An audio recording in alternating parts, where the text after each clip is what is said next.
AP చరిత్రలోనే అతిపెద్ద లంచం కేసు ఏసీబీకి దొరికిన అవినీతి తిమింగళం. ఇలాంటి తిమింగళాలు ఎందరో ప్రజల్ని పట్టి పీడిస్తుంటే ఆర్టికల్ 311 గుర్తొచ్చింది. అది చెప్పే ముందు ఒక మనవి, మా ఛానల్ని ఇంకా సబ్స్క్రైబ్ చేసుకోకపోతే ఇప్పుడే సబ్స్క్రైబ్ చేసుకోండి, మాకు సపోర్ట్ చేయండి, వీడియో మొత్తం చూడండి, నచ్చితే లైక్ చేయండి, షేర్ చేయండి, మీ ద్వారా చాలా మందికి రీచ్ అవుతుంది. Thank you all. ఆంధ్రప్రదేశ్ చరిత్రలోనే తొలిసారి ఏసీపీ జాలంలో చిక్కిన భారీ అవినీతి తిమింగళం. ఒక ప్రభుత్వ ఉద్యోగి తప్పకుండా చేయాల్సిన పనికి నోరెళ్లబెట్టే అంత లంచం డిమాండ్ చేసి నోట్ల కట్టలతో అడ్డంగా పట్టుబడ్డాడు.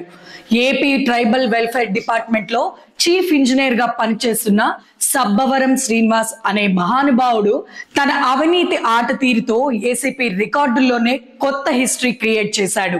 ఏజెన్సీ ప్రాంతాల్లో నిర్మాణ పనుల కోసం కాంట్రాక్ట్లు కేంద్రం రాష్ట్ర ప్రభుత్వాల నుంచి కోట్లాది రూపాయల నిధుల్ని ప్రజల శ్రేయస్సు కోసం ఖర్చు పెట్టాలి. అయితే శ్రీనివాస్ మాత్రం వాటిని తన జేబు నింపుకునేందుకు అవకాశంగా మార్చుకున్నాడు. భీమవరానికి చెందిన సత్యసాయి కన్స్ట్రక్షన్స్ అధినేత Krishnamraju Eklavya model schools construction కోసం కాంట్రాక్ట్ దక్కించుకున్నారు.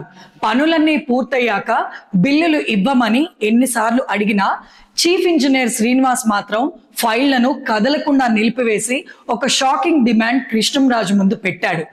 1 కాదు 2 కాదు, కేవలం బిల్లులు క్లియర్ చేయడానికే 5 కోట్ల లంచం అడిగాడు. మొత్తం 30 కోట్ల రూపాయల బిల్లులు క్లియర్ అవ్వాలంటే 5 కోట్ల లంచం తప్పనిసరి అని కూడా చెప్పాడంట. కృష్ణంరాజు ఆ లంచం ఇచ్చుకోలేక ఏసీపీని సంప్రదించడంతో ఎన్నో ఏళ్ల ప్రభుత్వంలో పనిచేసి కొద్ది రోజుల్లో రిటైర్ అయ్యే ముందు ఏసీపీ వలలో పడ్డాడు. ఒప్పందం ప్రకారం లంచం ఇచ్చే సమయంలో ఏసీపీ అధికారులు పట్టుకున్నారు. స్పాట్ లోనే కెమికల్ టెస్టులు చేసి డబ్బును సీజ్ చేశారు. భారతదేశ చరిత్రలో ఇంత పెద్ద లంచం కేసు ఇదే. ఇప్పటికే అనేక అవినీతి అక్రమ ఆస్తుల కేసులు ఎదుర్కొంటున్న శ్రీనివాస్ పద్ధతి మార్చుకోలేదు. లంచం ఇవ్వడం తీసుకోవడం 2 నేరమే. ఈ మాట చెప్పుకోవడానికి మాత్రమే. ఈ దేశంలో రైతుకి పంట పండుతుందో లేదో తెలియదు కానీ గ్యారంటీ లేదు. క్యాబ్ డ్రైవర్ కి కిరాయి దొరుకుతుందో లేదో గ్యారంటీ లేదు. కూలికి పని దొరుకుతుందో లేదో గ్యారంటీ లేదు. కానీ ఒకరికి మాత్రం పూర్తి గ్యారంటీ ఉంది, వారే ప్రభుత్వ ఉద్యోగి. ప్రపంచంలో చాలా దేశాల్లో అవసరం లేని ఉద్యోగులను తీసేస్తారు. మైక్రోసాఫ్ట్ 15,000 మందిని, ఫేస్బుక్ 4,000 మందిని, స్విగ్గీ, ఓలా వేల సంఖ్యలో ఉద్యోగాలను తీసేశారు. అర్జెంటీనా అధ్యక్షుడు హావియర్ మిలే ఒకే సంవత్సరంలో 50,000 మంది ప్రభుత్వ ఉద్యోగాలను తొలగించారు. కానీ భారతదేశంలో 4.5 కోట్ల ప్రభుత్వ ఉద్యోగాల్లో ఒక్కరినైనా తొలగించారా? లేదు. ఎందుకో తెలుసా?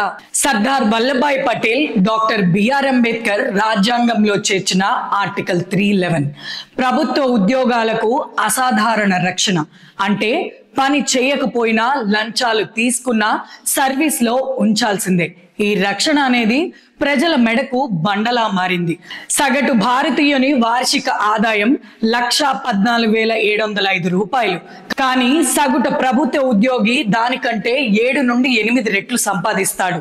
రిటైర్మెంట్ తర్వాత జీవితాంతం పెన్షన్, చనిపోయాక జీవిత భాగస్వామికి కూడా పెన్షన్.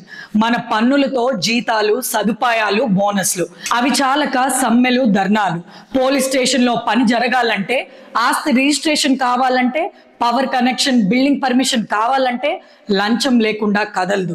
ప్రజల పన్నులు కడతారు, కానీ ప్రభుత్వ స్కూళ్ళు, హాస్పిటళ్ళు మాత్రం నాసరికం సర్వీస్ ఇస్తూ ఉంటాయి. ఇది న్యాయమా? ఆలోచించండి.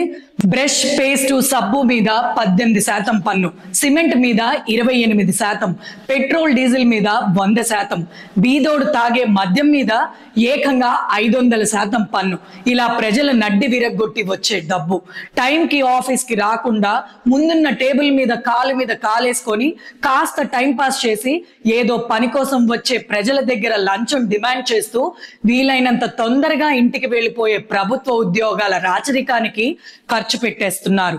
ఇది రాజకీయ ప్రతీకారం కోసం కాదు, ప్రజాస్వామ్యాన్ని కాపాడుకోవడం కోసం. ఆర్టికల్ 311 ను రద్దు చేయాలి.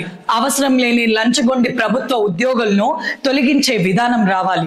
ఈ మాటలకు చాలా మందికి కష్టం కలిగించవచ్చు, కానీ ఇది నిజం.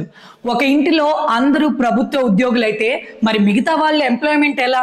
ఈ విషయాలు కూడా ఆలోచనలోకి తీసుకోవాలి. ఈ వీడియోలో ఉన్నవన్నీ వాస్తవాలైతే నచ్చిందని, వాస్తవాలు అనిపించకపోతే నచ్చలేదని మీ అభిప్రాయాలను కామెంట్ చేయండి.